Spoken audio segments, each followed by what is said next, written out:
دانشگاه میشیگان، آمریکا.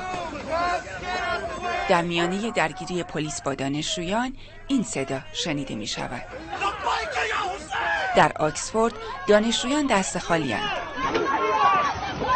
برای فلسطین اما مقابل پلیس ایستاده و قد علم می کنند. شبیه به دانشگاه هاروارد، جایی که دانشجویان با امکانات کم اما جبهه‌ای منسجم برای آزادی فلسطین ایستادگی می کنند. استادان دانشگاه از چیزی نمی ترسن. اونا حاضرن اینجا باشن و همه چیزو برای آزادی فلسطین به خطر بندازن. این مقاومت و ایستادگی در دانشگاه کالیفرنیا هم ادامه دارد. دانشجویان تا آخر می ایستند، حتی مقابل زور و خشونت.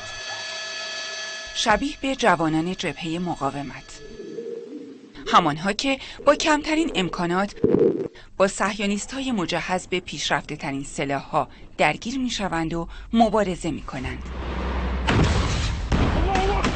به همین دلیل رهبر انقلاب این دانشجویان را بخشی از مقاومت نامیده. دانشجویانی که تصمیم گرفتند راهشان را از مسئولان آمریکایی جدا کنند. من گفتم کار آنها را یکسره کنید. من همواره از دولت آمریکا میخوام کار درست را انجام دهد و آن ایستادن در کنار دوستان است. همان کشوری که با بمب‌های MK، سامانه پاتریوت و اسلحه‌های پیشرفته به رژیم صهیونیستی کمک می‌کند.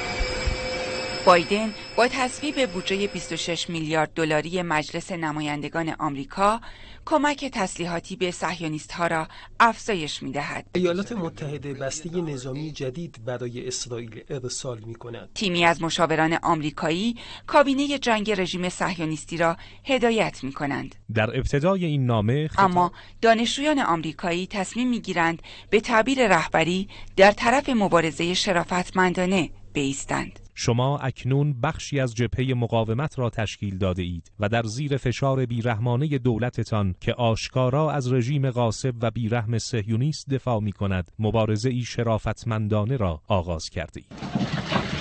در این جبهه که با وجود این همه ویرانه می‌خواهند در خاک و خانه بمانند، یعنی سمت این مردم که تاکنون بیش از 36,000 نفر از غیر نظامیان بیگناه کشته شدند. طرفی که بیشتر شهدا از زنان و کودکانند.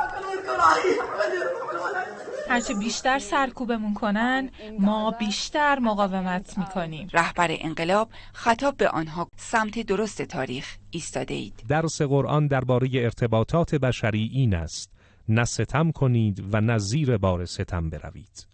جبهه مقاومت با فراگیری و عمل به این دستورها و صدها نظایر آن به پیش می رود و به پیروزی خواهد رسید. سمتی که علاوه بر دانشجویان، چهره‌های مشهور هنری در دنیا هم به آن اضافه شدند. فرزانه ظرفام، خبرگزاری صدا و سیما.